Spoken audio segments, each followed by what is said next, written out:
On this video, we're going to take a look at the new Sony X77L, which is the replacement for last year model's X75K. So this is a 60 Hz television.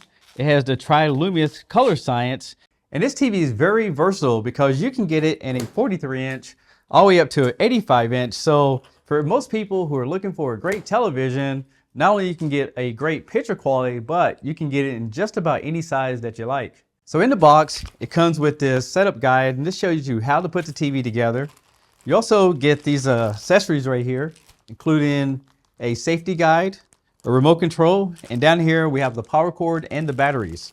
And it also comes with these feet right here, and the thing is that these feet seem to be made out of plastic, as you can see right there.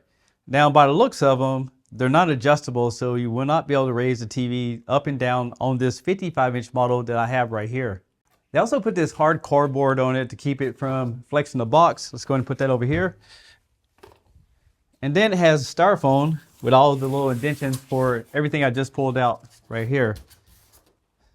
Now this TV does require 2 people to lift, and especially if you get a larger TV, but I'll attempt to get it out on my own. All right, so I have it out of the box. As you can see, it's a 55-inch. I can handle it pretty good, but you probably want to be able to lift at least 50 pounds if you want to get a TV out like this on your own. So this is where you're going to mount the feet at, and this TV only has one option to mount them. Over here we have a oval shaped speaker, and this TV has 10 watts by 2. And the great thing is, look at this, it even have a bass port, so I'm pretty sure this thing is going to have some really good response. Now as we go over to this side, we have a press button, and this press button actually, you'll be able to press on that to turn the TV off, change the volume, and some basic functions.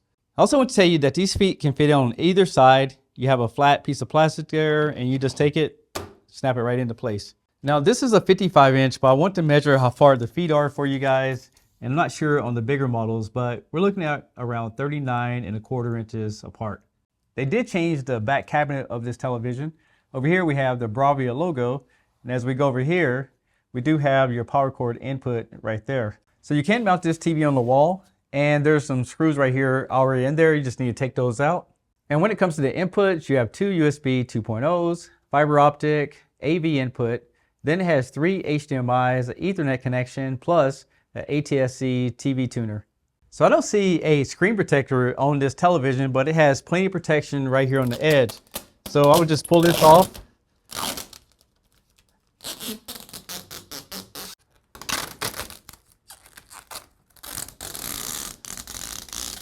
And here's a sticker that came off of it. It has the X1 processor, the 4K reality, 240 Hz of motion, and it has features built into it for the PS5.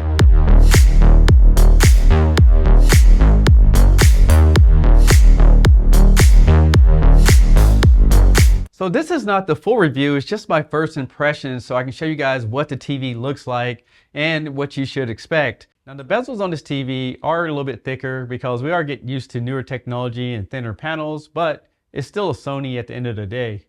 The feet does stick out quite a bit, but they'll fit on most people's entertainment center. On the bottom of it, there's a Sony logo, and as I give it different commands, you can see that it does blink to confirm that you made that choice. Now this is interesting. When you press the button on the bottom of the TV, instead of appearing at the bottom, now it actually is in the center of the screen where you're actually looking. So I wish they just kept that down below. The first thing I want to show you guys is skin tones. And as you can see here, there's different people on the screen, and the contrast actually looks really good, but the brightness just not there. Now currently I have the TV set up in cinema mode, but let's see if we go to standard mode, you can see the background gets a lot whiter. We go to vivid, kind of blows all the highlights out.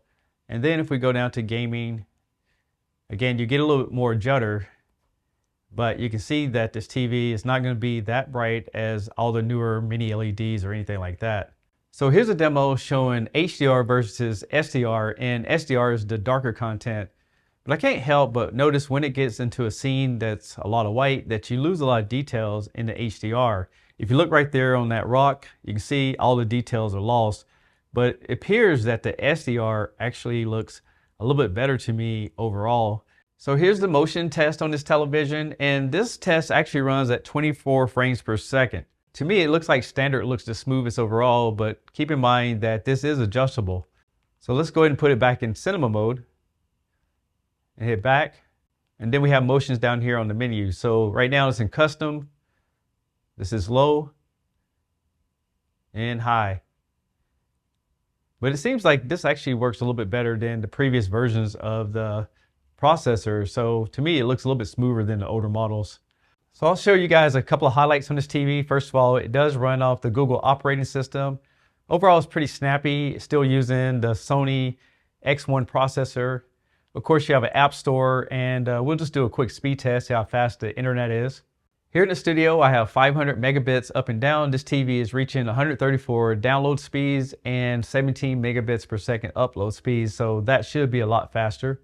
Now, since this is a Sony television, I want to show you some things that you might not have known about Sony applications. First of all, they have Bravia Core. These are actually designed for the television to get the maximum resolution, so they use more megabits per second to give you more like a Blu-ray quality picture. Now, I don't want to go over the whole menu system, but I'm just going to show you guys some important things here. First of all, under channels and inputs, over here you can relabel all your inputs, and you have CEC, so it can power up your devices and things like that. If you have a PlayStation, Xbox, you definitely want to switch over to what they call enhanced formats, and they'll make sure that all the 4K can come in at maximum resolution. But I will tell you, only input 3 has auto low latency, and that's the same port you would use for a soundbar, so I'm not sure why they did that. Of course, you have your picture settings, screen settings, sound adjustments, audio outputs. Under About, the first TV I've seen is the new Hisense U8K. It has the new Android 12, but this one has Android 11. I'm pretty sure you'll start seeing updates on the new version a little bit sooner, and that allows these TVs to have more features like a gaming bar and stuff like that.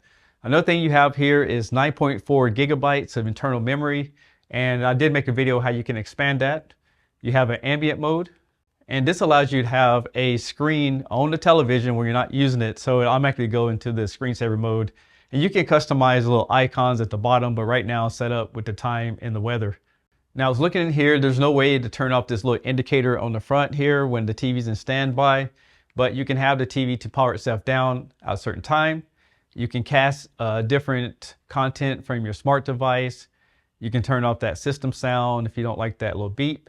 Plus, this TV does support Apple Airplay and HomeKit, so you can control it with Siri or any kind of Apple products. Now, this TV does have Bluetooth. I do believe it's 4.2. And this allows you to connect keyboards, mouse to it, as well as wireless headphones. And you can see that the remote control is connected right there. Plus, it tells you the battery life over here at the bottom. One thing I can tell you about this TV, it has beautiful colors, but you know, a lot of other manufacturers putting out a lot more features. So you might not get all the bells and whistles, but a beautiful picture you're definitely going to get. And it's smooth enough to play games. And with the PS5, you have auto tone mapping for HDR.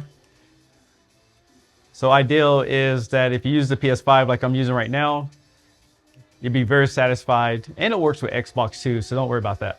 So here's the new remote control. At the top of it, you have your TV button, and there's a gear here instead of the little star. And then you have a menu button, navigation keys. And the interesting thing is that they added Crunchyroll as one of the hot apps. And that's kind of interesting because not a lot of people I know use it, but at least you can get some free content on there if you want to watch movies and things like that. At the bottom, they added YouTube and YouTube Music, so that's a plus as well. Now, I'm going to tell you guys, I am a big fan of Sony TVs in general. You're still not going to beat the color science, even if you have a bunch of bells and whistles. But I will tell you, to me, I would probably consider the X80K at this point because it has a new gaming menu system and it has 4 HDMI inputs. But I want to give this TV a fair assessment on the full review that I'm working on next. If you guys are interested, make sure you go ahead and subscribe to the channel. I'm Tech Steve. Thanks a lot for watching, and I'll catch you guys on the next one. Peace.